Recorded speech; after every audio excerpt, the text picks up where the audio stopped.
අපි කාටත් ළඟ ඩඩන්ස් රෝහලේ අනුග්‍රහයෙන් මේ වෛද්‍ය සාකච්ඡාව අපි ආරම්භ කරන්න සූදානම් වෙන්නේ. ඔවුන් අද අපිට ටිකක් විශේෂ මාතෘකාවක් ගෙන එන්නේ.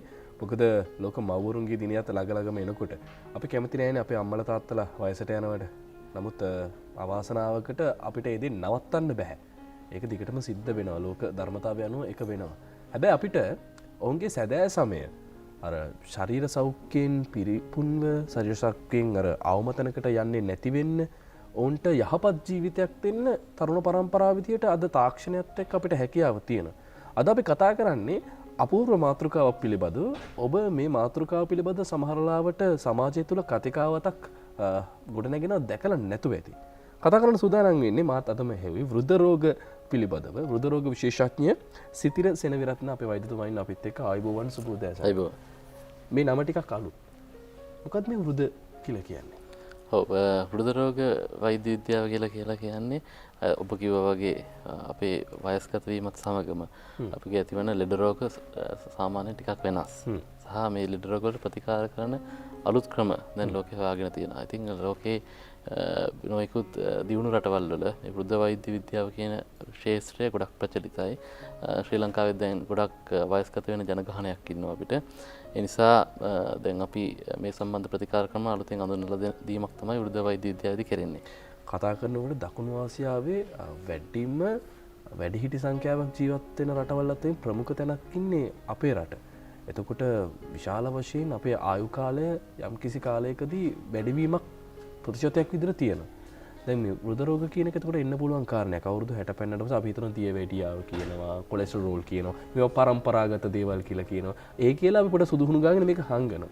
කොහොමද මේ රෝග හඳුනාගන්නේ? කොහොමද මේ රෝග පැමිණෙන්නේ? ඔව් එතකොට දැන් වයස්ගත වීමෙන්දී ඇතිවන රෝග ගැන කතා කරනකොට ඔබ කලින් කිව්වා වගේ දියවැඩියාව, ප්‍රෙෂර්, කොලෙස්ටරෝල්, හදවත් රෝග, වකුගඩු රෝග වගේ දේවල් වයස්ගත වීමත් සමග වැඩි වෙනවා. සම මේවා පිළිබඳව අපි ගොඩක් දැනුවත්. නමුත් අපි දැනුවත් නැති වැඩි කතා කරන්නේ නැති ලෙඩ රෝග වර්ගත් වයස්ගත වීමත් සමගම සුලභ රෝග විදිහට දැන් අඳුනාගෙන තියෙනවා. උදාහරණයක් විදිහට සමබරතාවයේ ගිලිහීම සහ වැටීම කියන දේ ගොඩක් වයස්ගත වීමත් සමගම ඇති වෙන දෙයක්. ගොඩක් පුද්ගලයන් වැටීම් වලට ලක් වෙලා ගොඩක් අනතුරු වලට ලක් වෙන වෙලාවල් ගොඩක් තියෙනවා. ඉතින් මේ සමහරවිට මේ රෝගයක් විදිහට අපි හිතන්නේත් නැහැ, වෛද්‍යවරයෙක් සම්බන්ධ වෙන්නෙත් නැහැ අනතුරක් වුණේ නැත්නම්. නමුත් මේ වගේ රෝග තත්ත්වයන් මූලිකව හඳුනා ගැනීම සහ ප්‍රතිකාර කිරීමේ ක්‍රමවේදයන් තියෙනවා. ඊට අමතරව වයස්ගත වීමත් සමගම සිදුවෙන සුලභ දෙයක් තමයි මතකයේ ගිලිහී යෑම කියන එක. අපි ඩිමෙන්ෂියා රෝගී තත්ත්වය කියලා හඳුන්වනවා. මේත් ඉත සුලභ රෝගයක්. ඊට අමතරව ඔබ දකිනවා පුද්ගලයන් ලෙඩ රෝග ගණනාවක් තියෙන නිසා ඒගොල්ලන්ට ඖෂධ ගොඩක් ගන්න වෙනවා. අපි දන්න බෙහෙත් මල්ලක් අරගෙන ගොඩක් වෙලාවට වයසක අය ඔබ හමු වෙන්නේ. ඉතින් මේ බෙහෙත් වර්ග ගණනාවක් ලබා ගැනීම නිසා අපි කියන බහු ඖෂධ භාවිතය නිසා ඇතිවන රෝග කියලා ඖෂධ අන්තර්ක්‍රියා නිසා ඇතිවන රෝගී තත්ත්වයන් තියෙනවා. ඉතින් ඒකත් අපි අඳුනා ගන්නවා වයස්ගත වීමේදී ඇතිවන සුලභ රෝගී තත්ත්වයක් කියලා. ඉතින් මීට අමතරව මුත්‍රා පාලනයකින් තොරව පිටවීම වයස්ගත වීමේදී ඇතිවන ප්‍රධාන රෝගයක් විදිහට හඳුනාගෙන තියෙනවා. ඒ වගේම වයස්ගත වීමත් සමග ඔබ දැකලා ඇති පුද්ගලයන් නිතර සමහරලාට ආසාදන වලට ලක් වෙනවා.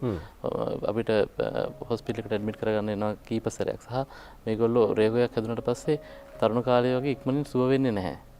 මේක අඳුනාගෙන තියෙන අද කාලේ ෆ්‍රේල්ටි කියලා රෝගී තත්ත්වයක් නැත්නම් දුබලතාවය කියලා සිංහලෙන් හඳුනනවා. ඉතින් මේත් රෝගී තත්ත්වයක් විදිහට දැන් අඳුනාගෙන තියෙනවා. ඉතින් මේ වගේ රෝග ගණනාවක් තියෙනවා. ඉතින් ওই කායික රෝග වලට අමතරව විශ්‍රාම දිවියට ලැබීමත් සමගම ගොඩක් අයගේ ක්‍රියාකාරීත්වය ටිකක් අඩු වෙනවා. උදාහරණයක් විදිහට හොඳටම වැඩ කරගෙන හිටපු අය ගොඩක් වෙලාවට නිවසට සීමා වෙන තත්ත්වයක් දකින්න ලැබෙනවා. ඉතින් මේ නිවසට සීමා වීම නිසා ගොඩක් වෙලාවට පාළුව, තනිකම, කාංසාව, ડિප්‍රෙෂන් කියන තත්ත්වය වගේ තත්ත්වයන් වලට ගොඩක් මුහුණ දෙන්න පුළුවන්. ඒ වගේම මේ කාලයක් තියෙනකොට මේවා අර කලින් කිව්වා වගේ මෙමරි ප්‍රොබ්ලම්ස් නැත්නම් මතකයේ ගිලිහී යෑමේ ප්‍රශ්න වලට තුඩු දෙන්නත් පුළුවන්. ඉතින් ඔබ දන්නවා වයස්ගත වීමත් සමග අපේ ශරීරයේ වෙනත් ප්‍රශ්න වෙනවා, ඇස් පෙනීම අඩු වෙනවා, කන් ඇහිම අඩු වෙන්න පුළුවන්. අපේ දත් සම්බන්ධ ප්‍රශ්න තියෙන පුළුවන්. ඉතින් සමහර අය කියන ලොකු කම්ප්ලේන් එකක් තමයි වෙනදා වගේ කන්න බෑ, බර අඩු වෙනවා කියන ඒ වගේ පෝෂණ සම්බන්ධ ප්‍රශ්න ඇති වෙන්න පුළුවන්. මේ වගේ නොයෙකුත් ප්‍රශ්න ගණනාවක් වයස්ගත වීමේදී ඇති වෙනවා. ඉතින් වයස්ගතීමේදී ඇතිවන රෝග පිළිබඳව කතා කරොත් අනිත් වැදගත්ම කාරණය තමයි දැන් අපි හිතමු තරුණ කෙනෙක්ට දියවැඩියාව හැදුනා කියලා. ඒකට අවුරුදු 50ක 45ක කෙනෙක්ට දියවැඩියාව හැදුනොත් ඔහුට තියෙන දියවැඩියාගෙන් රෝගී තත්ත්වය පමණයි. නමුත් අවුරුදු 65ක දියවැඩියා රෝගියෙක් අවුරුදු 80ක දියවැඩියා රෝගියෙක් ගැන හිතුවොත් දියවැඩි රෝගය සමගම ඔහුට අධික රුධිර පීඩනයක් තියෙනවා. සමහරලාට වකුගඩු වල ප්‍රශ්නයකුත් තියෙනවා. සමහරලාට ඇවිද ගන්නත් අමාරුයි. මුත්‍රා පාලනයත් ප්‍රශ්නයක් තියෙනවා. සමහර වෙලාවට මතකයත් ප්‍රශ්නයක් තියෙනවා. මේ වගේ ප්‍රශ්න ගණනාවක් එක පුද්ගලයෙක් තුල තියෙනවා. ඉතින් එතකොට දියවැඩියා පාලනයම පමණක් නෙමෙයි. ඇවිදින්න බැරි මතකයේ ගිලිහි යන රෝගියෙක්ගේ දියවැඩියා පාලනය කියන එක වෙනම කාරණයක්. ඉතින් මේ වගේ රෝග ගණනාවක් එකතු වෙලා තියෙනකොට මේ රෝග වලට දෙන ඖෂධ වල අන්තර්ක්‍රියාත් අපි සලකා බලා මේකට සුදුසු සහ පුද්ගලයාට ප්‍රායෝගිකව ගෙදරදී කරගෙන යන්න පුළුවන් විදිහේ ටේලර්-මේඩ් පර්සනලයිස් කෙයාර් ප්ලෑන් කියලා අපි කියන මේ වගේ ප්‍රතිකාර ක්‍රමයක් හඳුන්වා දෙන එක තමයි බුදු වෛද්‍ය විද්‍යාවේ ප්‍රධාන සිද්ධාන්තය. අපි අද හෘද රෝග ගැන කතා කරන්නේ. අපි ඉක්මනින් වෙළඳ විරාමයක් කරන් යමු. වෙළඳ විරාමයෙන් පස්සේ හම්බෙමු.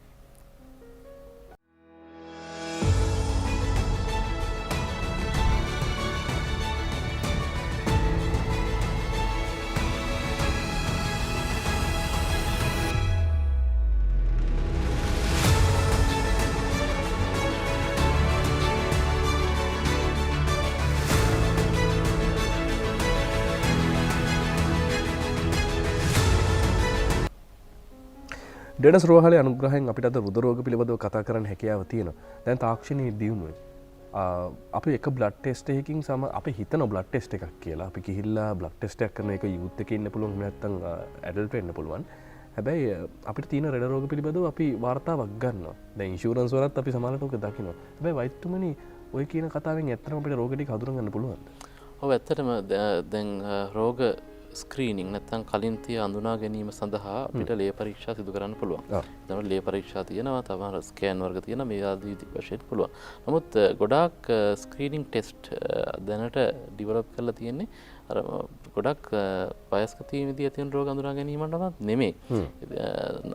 ඒ නිසා අපි ඇත්තටම වෘද වෛද්‍ය සායනවලදී අපි සිදු කරන comprehensive geriatric assessment නැත්නම් ගොඩක් සවිස්තරාත්මකව අධ්‍යයනයක් කරන පුද්ගලයා පිළිබඳව අධ්‍යයනයක් කරලා ඉවර වෙලා මේ මම අර කලින් කියපු රෝග වර්ග තියෙනවද කියලා විමසලා බැලීමක් සිදු කරනවා. උදාහරණයක් විදිහට පෙනීම පිළිබඳව ප්‍රශ්න, ඇසීම පිළිබඳව ප්‍රශ්න, පෝෂණය පිළිබඳව ප්‍රශ්න, ඔවුන්ගේ සමබරතාවය කොහොමද, ඔස්ටියෝපොරෝසිස් කියන රෝගයට අවශ්‍ය රිස්ක් ෆැක්ටර්ස් ඒ වගේ දේවල් තියෙනවද, ඒ වගේම මතකය කොහොමද, ඔහුගේ මූඩ් එක නැත්තම් ડિප්‍රෙෂන් කියන තත්ත්වය තියෙනවද, සහ ඔවුන්ගේ ඖෂධ සවිස්තරාත්මකව ඇනලිසිස් කිරීමක් සිදු කරනවා. සිදු කිරීම සහ අර ඔබ කිව්වා වගේ ලේ පරීක්ෂා කියන දේ එකතු කරනවා මේකට.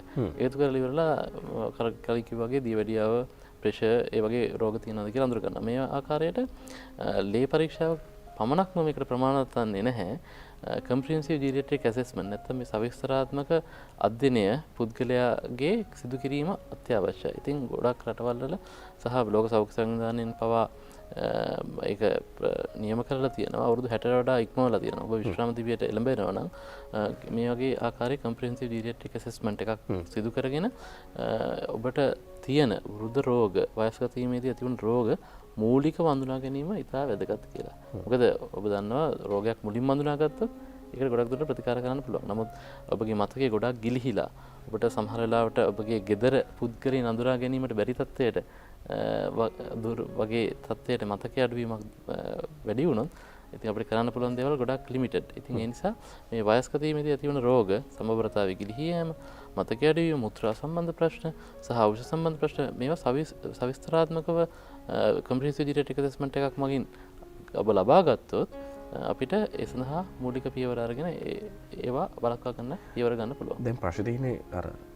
ලෙඩ මල්ලක් මේක ඇත්තටම.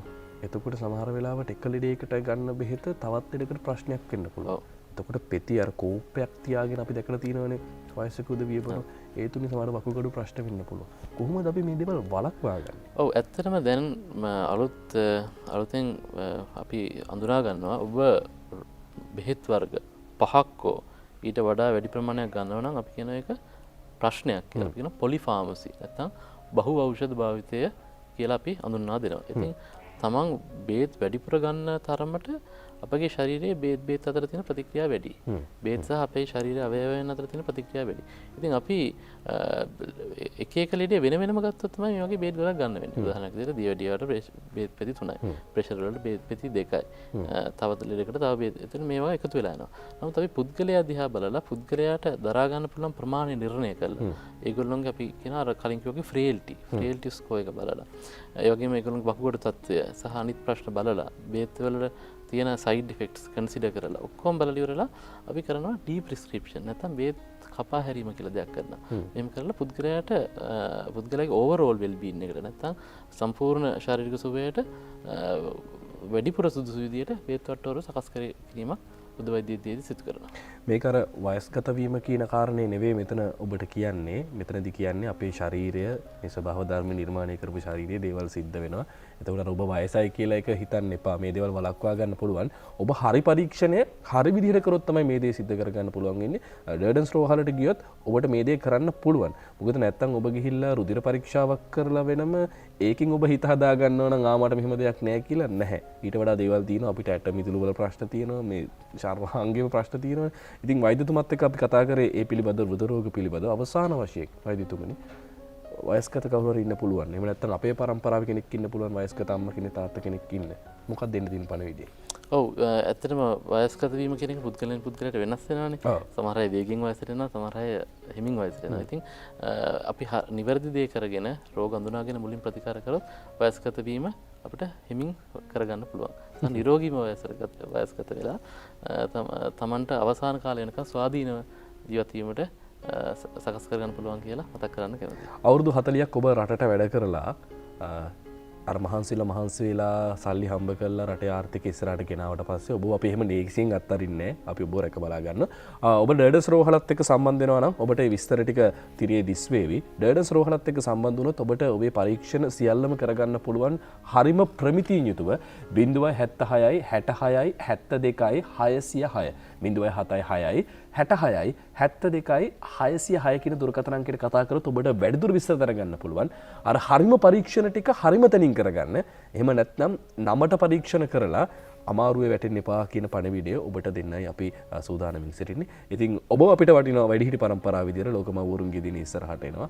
ඒ පිළිබඳව තමයි ඩර්ඩන්ස් රෝහල අද අපිට මේ සම්පත ලබා දීලා වෘද රෝග පිළිබඳව කතා කරේ. අපිත් එක්ක සම්බන්ධ වුණේ වෘද රෝග විශේෂඥ වෛද්‍ය සිතිර සෙනවිරත්න අපේ තරුණ වෛද්‍යතුමා. එහෙනම් ඔබතුමාට බොහොම ස්තුතියි. මේ වගේ දේවල් තවත් ඉස්සරහට කරගෙන යන්න පුළුවන් ආශිර්වාද ලැබෙන්න කියලා ප්‍රාර්ථනා කරනවා.